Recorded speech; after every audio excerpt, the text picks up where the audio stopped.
Other important Muslim mystics carry the name Suhrawardi, particularly Abu al-Najib Suhrawardi and his paternal nephew Shahab al-Din Abu Hafs Umar Suhrawardi. Shahab ad-Din Yahya ibn Habash Suhrawardi was a Persian philosopher and founder of the Iranian school of Illuminationism, an important school in Islamic philosophy and mysticism that drew upon Zoroastrian and Platonic ideas. The light in his philosophy of illumination is a divine and metaphysical source of knowledge. He is referred to by the honorific title Shaikh al-ʿIshraq, Master of Illumination, and Shaikh al-Maqtul, the murdered master, in reference to his execution for heresy. Mullah Sadra, the Persian sage of the Safavid era, described Suhrawardi as the reviver of the traces of the Pahlavi sages, and Suhrawardi, in his magnum opus, The Philosophy of Illumination, thought of himself as a reviver or a resuscitator of the ancient tradition of Persian wisdom. Suhrawardi is a village located between the present-day towns of Zanjan and Bijagaras in Iran, where Suhrawardi was born in 1154. He learned wisdom and jurisprudence in Maragha. His teacher was Majd al-Din Jili, who was also Imam Fakhr's teacher. He then went to Iraq and Syria for several years and developed his knowledge while he was there. His life spanned a period of less than 40 years, during which he produced a series of works that established him as the founder of a new school of philosophy, called Illuminism. According to Henry Corbin, Suhrawardi came later to be called the Master of Illumination because his great aim was the renaissance of ancient Iranian wisdom, which Corbin specifies in various ways as the project of reviving the philosophy of ancient Persia. In 1186, at the age of 32, he completed his magnum opus, The Philosophy of Illumination. There are several contradictory reports of his death. The most commonly held view is that he was executed sometime between 1191 and 1208 in Aleppo on charges of cultivating Batini teachings and philosophy, by the order of al-Malik al-Zahir, son of Saladin. Other traditions hold that he starved himself to death. Others tell that he was suffocated, thrown from the wall of the fortress, then burned. Teachings arising out of peripatetic philosophy as developed by Ibn Sina. Suhrawardi's illuminationist philosophy is critical of several of Ibn Sina's positions and radically departs from him in creating a symbolic language to give expression to his wisdom. Suhrawardi taught a complex and profound emanationist cosmology, in which all creation is a successive outflow from the original supreme light of lights. The fundamental of his philosophy is pure immaterial light, where nothing is manifest, and which unfolds from the light of lights in a descending order of ever-diminishing intensity and, through complex interaction, gives rise to a horizontal array of lights, similar in conception to Platonic forms, that governs mundane reality. In other words, the universe and all levels of existence, but varying degrees of light and darkness. In his division of bodies, he categorizes objects in terms of the reception and non-reception of light. Suhrawardi considers a previous existence for every soul in the angelic realm before its descent to the realm of the body. The soul is divided into two parts. One remains in heaven and the other descends into the dungeon of the body. The human soul is always sad because it has been divorced from its other half. Therefore, it aspires to become reunited with it. The soul can only reach felicity again when it is united with its celestial part, which has remained in heaven. He holds that the soul should seek felicity by detaching itself from its tenebrous body and worldly matters and access the world of immaterial lights. The souls of the Gnostics and saints, after leaving the body, ascend even above the angelic world to enjoy proximity to the supreme light, which is the only absolute reality.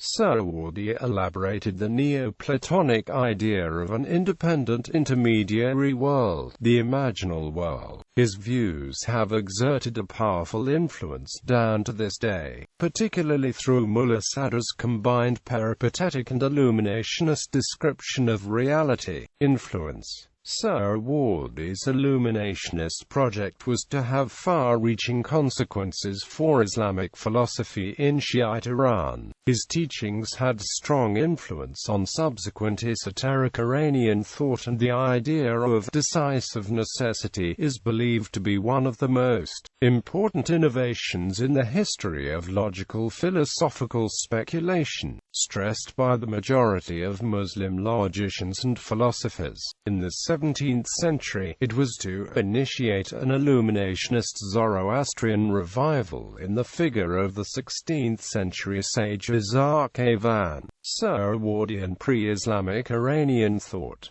Suhrawardi thought of himself as a reviver or a resuscitator of the ancient Persian wisdom. He states in Hikmat al-ʿIshraq that Suhrawardi uses pre-Islamic Iranian gnosis, synthesizing it with Greek and Islamic wisdom. The main influence from pre-Islamic Iranian thought on Suhrawardi is in the realm of angelology and cosmology. He believed that the ancient Persians' wisdom was shared by Greek philosophers such as Plato as well as by the Egyptian Hermes, and considered his philosophy of illumination a rediscovery of this ancient wisdom. According to Naso, Suhrawardi provides an important link between the thought of pre-Islamic and post-Islamic Iran and a harmonious synthesis between the two. And Henry Corbin states, in northwestern Iran, Suhrawardi carried out the great project of reviving the wisdom of theosophy of ancient pre-Islamic Zoroastrian Iran. In his work al-Ramadi,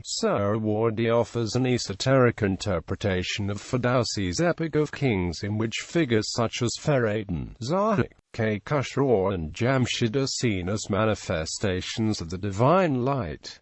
Sayyid Hossein Nasr states, al-Ramadi is one of the most brilliant works of Suhrawardi, in which the tales of ancient Persia and the wisdom of Gnosis of antiquity in the context of the esoteric meaning of the Quran have been synthesized. In this Persian work Part-or-Nama and his main Arabic work Hikmat al-ʿIshraq, Suhrawardi makes extensive use of Zoroastrian symbolism, and his elaborate angelology is also based on Zoroastrian models. The Supreme Light he calls both by its Quranic and Mazdian names al-Anwar, al-Azam and the human. Suhrawardi refers to the Hukama-Yufas as major practitioners of his Ishraqi wisdom and considers Zoroaster, Jamasp, Geshtasp, Khusraw, Frashostar and Bozorgmer as possessors of this ancient wisdom. Among pre-Islamic Iranian symbols and concepts used by Suhrawardi are Minus Gt, Surush, Farvadin, Gifar, Baram, Huraksh, Sharia, Isfabar, Amordad, Shariva, and the Kiani Kavarina. With regards to the pre-Islamic Iranian concept of Kavarina, Suhrawardi mentions, whoever knows philosophy and perseveres in thanking and sanctifying the light of the lights, will be endowed with royal glory and with luminous splendor. And, as we have said elsewhere, divine light will further bestow upon him the cloak of royal power and value. Such a person shall then become the natural ruler of the universe. He shall be given aid from the high heavens, and whatever he commands shall be obeyed, and his dreams and inspirations will reach their uppermost, perfect pinnacle.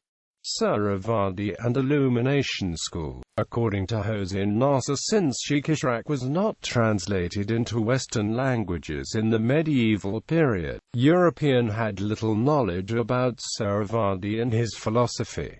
His school is ignored even now by later scholars. al-ʿIshraq tried to pose new perspective on questions like the question of existence, He not only caused peripatetic philosophers to confront new questions but also gave new life to the body of philosophy after Avicenna. According to John Walbridge, Suhrawardi's critiques on peripatetic philosophy could have been counted as an important turning point for his successors. Suhrawardi tried to criticize Avicennism in a new approach. Although Suhrawardi first was a pioneer of peripatetic philosophy, he later became a Platonist following a mystical experience. He is also considered as the one who revived the ancient wisdom of Persia by his philosophy of illumination. His followers include other Persian philosophers such as Shirazi and Qutb al-Din al-Shirazi, who tried to continue the way of the teacher. Suhrawardi made a distinction between two approaches in the philosophy of illumination. One approach is discursive and the other is intuitive. Scholars and different views on Suhrawardi. There are different and challenging views on characters of Suhrawardi's school. Some scholars such as Hossein Zee believe that the most important aspects of Suhrawardi's thought are his logic and his critiques on peripatetics, the view on definition. On the other hand, some other scholars like Mehdi Hari and Saeed Jalaluddin Ashtiyani believe that Suhrawardi remained in the framework of peripatetic philosophy and Neo-Avicennian philosophy. Also, Mehdi Amin Razavi criticized the first and second groups because they ignore the mystical dimension of Suhrawardi's literature. Also, scholars such as Corbin and Nasser know Suhrawardi as a theosophist. They focused on the more mystical dimension of his work. Writings. Suhrawardi left over 50 writings in Persian and Arabic. Persian writings: Paternama, Hayukul al-Nur al-Suhrawardi, Hayukul al-Nur, ed. M.A. Abu Rayyan, Cairo, al-Maktabah al-Tijaiya al-Kubra, 1957. Al-Warimadi, Lafatim Iran, Risalat al-Taiya, Safir Samra, Merzi Barjama Sufiyan, Fihalat al-Tafuliya, Awazai Pa-I Jibrail, al-ʿIshraq, Fi Hakika al-ʿIshraq, Bustan al-Kolab. Arabic writings: Kitab al-Talwithat, Kitab al-Muqawamid, Kitab al-Mashari, al-Mutarahat. Arabic texts edited with introduction in French by H. Corbin, Tehran, Imperial Iranian Academy of Philosophy, and Paris. Adrian Maisonneuve, 1976, Volume 2 I. Le Livre de la Théosophie Orientale. 2. Le Symbole de foi des Philosophers. 3. La Écoute de l'exil occidental. Arabic texts edited with introduction in French by H. Corbin, Tehran, Imperial Iranian Academy of Philosophy, and Paris. Adrian Maisonneuve, 1977, Volume 3. Ouvres en passant. Persian texts edited with introduction in Persian by S. H. Nasser. Introduction in French by H. Corbin, Tehran, Imperial Iranian Academy of Philosophy, and Paris. Adrian Maisonneuve, 1977. Volume 3 contains a Persian version of the Hayukul al-Nur, ed. and trans. H. Corbin, La Chanson Pourpre, Quins Traité ar Écoutes Mystiques, Paris. Faliad, 1976, contains translations of most of the texts in Volume 3 of Ouvres philosophiques et mystiques, plus 4 others. Corbin provides introductions to each treatise, and includes several extracts from commentaries on the texts. W. M. Thaxton, Jr. The Mystical and Visionary Treatises of Shahab and Yahya Suhrawardi, London, Octagon Press, 1982, provides an English translation of most of the treatises in Volume 3 of Ouvres philosophiques et mystiques, which eschews all but the most basic annotation. It is therefore less useful than Corbin's translation from a philosophical point of view. Mantik al-Talwithat, ed. A. F. Ayaz, Tehran, Tehran University Press, 1955. The logic of the Kitab al-Talwithat. Kitab Hikmat al-ʿIshraq, trans H. Corbin, ed. and intro. C. Jambert, Le Livre de la Sagesse Orientale. Kitab Hikmat al-ʿIshraq, Le Gras, Verdier, 1986. Together with the introduction of Shams al-Din al-Shirazi and liberal extracts from the commentaries of Qutb al-Din al-Shirazi and Mullah Sadra, published after Corbin's death. This copiously annotated translation gives to the reader without Arabic immediate access to al-Suhrawardi's illuminationist method and language.